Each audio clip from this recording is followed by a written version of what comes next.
ನಾನು ಒಂದು ಕೇಳಲಿಕ್ಕೆ ಬಯಸ್ತೇನೆ.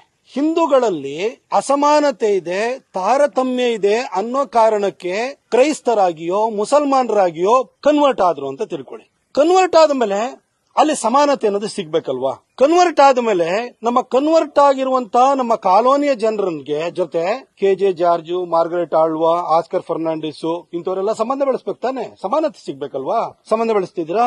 ಅಲ್ಲಿ ಹೋಗಿ ಕನ್ವರ್ಟ್ ಆಗಿ ಆದ್ಮೇಲೂ ಕೂಡ ಜೀಸಸ್ ಏನ್ ಹೇಳಿ, ಜೀಸಸ್ ಹುಟ್ಟಿರೋದು ಜಗತ್ತಿನ ಪಾಪ ಪರಿಹಾರಕ್ಕಂತೆ. ನೀವು ಜೀಸಸ್ ಅನ್ನ ನಂಬಿದ್ರೆ ನಿಮ್ಮ ಪಾಪ ಪರಿಹಾರ ಆಗುತ್ತಂತೆ. ಇವರೆಲ್ಲರೂ ಕೂಡ ಕನ್ವರ್ಟ್ ಆಗೋಗ್ಬಿಟ್ರಲ್ಲ. ಕನ್ವರ್ಟ್ ಆದ್ಮೇಲೂ ಕೂಡ ಆದಿ ಕರ್ನಾಟಕ ಕ್ರೈಸ್ತ, ಬಲಿಜ ಕ್ರೈಸ್ತ, ಗೌಡ ಕ್ರೈಸ್ತ, ಲಿಂಗಾಯತ ಕ್ರೈಸ್ತ, ಬ್ರಾಹ್ಮಣ ಕ್ರೈಸ್ತ, ಅದರಲ್ಲಿ ಮಾಧ್ವ ಕ್ರೈಸ್ತ, ಅಲ್ಲಿ ಯಾಕೆ ಬಂತು? ಸಮಾನತೆ ಸಿಕ್ಕಾಗಿದೆಯಲ್ಲ ಸರ್. ಸಮಾನತೆ ಸಿಕ್ಕಾದ್ಮೇಲೆ ಅವ್ರನ್ನ ರಿಸರ್ವೇಶನ್ ಪರಿಧಿಯಿಂದ ಆಚೆಡ್ಬೇಕಲ್ವಾ? ನೀವು ಜಾತಿ ಗಣತಿ ಒಳಗಡೆ ಮತ್ತೆ 47 ಸಬ್ ಕಾಸ್ಟ್ಗಳು ಏನು ಹಿಂದೂ ಸಬ್ ಕಾಸ್ಟ್ಗಳನ್ನ ಅದಕ್ಕೆ ಮುಂದಕ್ಕೆ ಕ್ರಿಶ್ಚಿಯನ್ ಅಂತ ಸೇರಿಸ್ಕೊಂಡು ಯಾಕೆ ಮಾಡಿದ್ರಿ?